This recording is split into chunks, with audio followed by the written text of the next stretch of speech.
എന്തായാലും മേഖലയിലെ സാഹചര്യം കണക്കിലെടുത്ത് സൗദി അറേബ്യയിലുള്ള എല്ലാ ഇന്ത്യൻ പൗരന്മാരും അതീവ ജാഗ്രത പാലിക്കണമെന്ന് സൗദിയിലെ ഇന്ത്യൻ എംബസി അറിയിക്കുന്നു. അധികൃതർ നൽകുന്ന സുരക്ഷാ മാർഗനിർദ്ദേശങ്ങൾ കർശനമായി പാലിക്കണമെന്നാണ് അറിയിപ്പ്.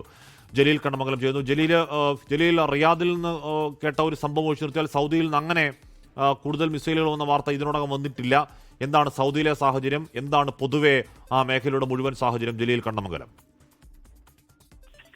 ഹാഷ്മി, ഒമാൻ ഒഴികെയുള്ള എല്ലാ ഗൾഫ് രാജ്യങ്ങളിലും ഇറാന്റെ ആക്രമണം ഉണ്ടായിരിക്കുകയാണ്. സൗദിയിലെ റിയാദ് ഭാഗത്താണ് ആക്രമണം ഉണ്ടായിരിക്കുന്നത്.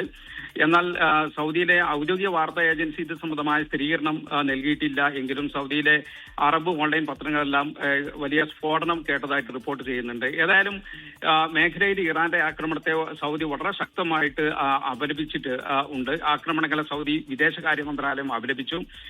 രാജ്യങ്ങളുടെ പരമാധികാരത്തിൽ കൈക്കടത്തുന്നത് ഒരു നിലക്കും അനുവദിക്കില്ല എന്നാണ് സൗദിയുടെ പ്രതികരണം. UAE, Bahrain, Qatar, Kuwait, Jordan എന്നീ രാജ്യങ്ങളുടെ പരമാധികാരത്തിന്മേൽ ഇറാൻ നടത്തിയ ഈ ലംഘനങ്ങളെയാണ് സൗദി അറേബ്യ അപലപിച്ചത്. ഇറാന്റെ നിയമലംഘനങ്ങളെ മാത്രമാണ് സൗദി അപലപിച്ചത് എന്നത് എടുത്തു പറയേണ്ടതാണ്, ശ്രദ്ധിക്കേണ്ടതാണ്. ഈ രാജ്യങ്ങളുടെ സുരക്ഷയ്ക്കും പരമാധികാരത്തിനും വേണ്ടി സൗദിയുടെ എല്ലാ സന്നാഹങ്ങളും ലഭ്യമാക്കും എന്ന് സൗദി വിദേശകാര്യ മന്ത്രാലയം വാർത്താക്കുറിപ്പിൽ അറിയിക്കുന്നുണ്ട്.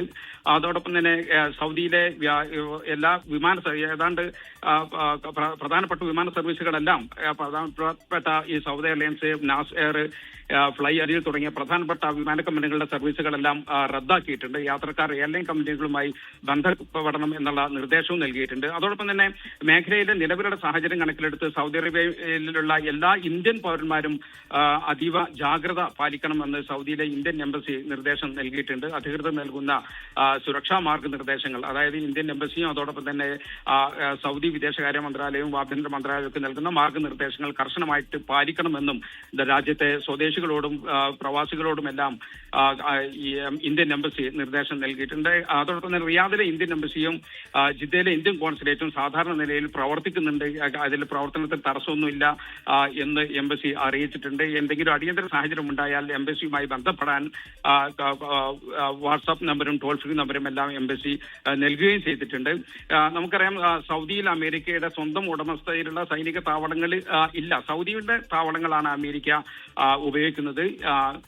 ഇവിടെ ഈ താവളങ്ങളിൽ പോർവിമാനങ്ങളും അതോടൊപ്പം തന്നെ മിസൈൽ സംവിധാനങ്ങളെല്ലാം ഉണ്ട്. പ്രിൻസ് സുൽത്താൻ എയർബേസ്, അതായത് റിയാദിനടുത്തുള്ള അൽഖർജിൽ ഉള്ള പ്രിൻസ് സുൽത്താൻ എയർബേസ് ആണ് അതിലൊന്ന്, ഏറ്റവും പ്രധാനപ്പെട്ട ഒന്ന്. റിയാദിലുള്ള എസ്കിജ്, അതോടൊപ്പം തന്നെ ദമാമിലുള്ള കിങ് അബ്ദുൽ അസീസ് എയർബേസ് തുടങ്ങിയ താവളങ്ങളാണ് പ്രധാനമായും അമേരിക്ക ഉപയോഗിക്കുന്നത്. ഇതിന് നേരെയാണ് ആക്രമണത്തിന് സാധ്യതയുള്ളത്. എല്ലാവരും ജാഗ്രത പാലിക്കണമെന്ന് ഇന്ത്യൻ എംബസിയും അതോടൊപ്പം തന്നെ സൗദി വിദേശകാര്യ മന്ത്രാലയവും നിർദ്ദേശം നൽകിയിട്ടുണ്ട്. ആഷ്മി.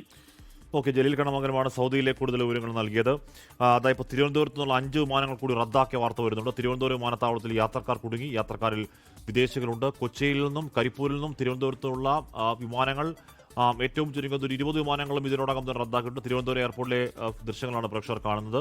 അവിടെ നിന്ന് 5 വിമാനങ്ങൾ റദ്ദാക്കിയതിൽ അവിടെ വിദേശികളടക്കം കുടുങ്ങിക്കിടക്കുകയാണ്. ഈ പറഞ്ഞ കരിപ്പൂരടക്കം കൊച്ചിയിലടക്കം വളരെ പെട്ടെന്നാണ് ഇത്രയധികം വിമാനങ്ങൾ ഒന്നുപോലെ റദ്ദാക്കിയത്. സ്വാഭാവികമായി അതിന് ബുദ്ധിമുട്ട് അവിടെ ഉണ്ടാകും. ഇറാനിലെ സ്കൂളിൽ ഇസ്രായേൽ നടത്തിയ ആക്രമണത്തിൽ മരണം 40 എന്ന് സ്ഥിരീകരിക്കാൻ കഴിയുന്ന വിവരം ഇപ്പോൾ വരുന്നുണ്ട്. പെൺകുട്ടികൾ പഠിക്കുന്ന സ്കൂളാണ്. ആ സ്കൂളിലേക്കാണ് ഇസ്രായേലിന്റെ വ്യോമാക്രമണം. 40 കുട്ടികൾ കൊല്ലപ്പെട്ടു എന്നതാണ് ഈ യുദ്ധത്തിലെ ആദ്യത്തെ ചോരയൊഴുക്കിന്റെ ആദ്യ വാർത്ത. കൂടുതൽ ചോരയൊഴുക്കിന്റെ വാർത്തകൾ വരാതിരിക്കട്ടെ. വളരെ പെട്ടെന്ന് തിരികെത്താം. വിവിധ എയർപോർട്ടുകളിൽ ഏതൊക്കെ വിമാനങ്ങൾ റദ്ദാക്കപ്പെടുന്നു, എന്തൊക്കെ ശ്രദ്ധിക്കണമെന്ന് പറയാൻ നമ്മുടെ പ്രതിനിധികൾ ചേരും. ലോകത്തെവിടെയായാലും ഏത് സമയത്തും 24 വാർത്തകളും ഓഗ്മെന്റഡ് റിയാലിറ്റി പാക്കേജുകളും എക്സ്പ്ലെയിനറുകളും വിശദമായി കാണാൻ ഞങ്ങളുടെ യൂട്യൂബ് ചാനൽ നിങ്ങൾക്ക് സബ്സ്ക്രൈബ് ചെയ്യാം.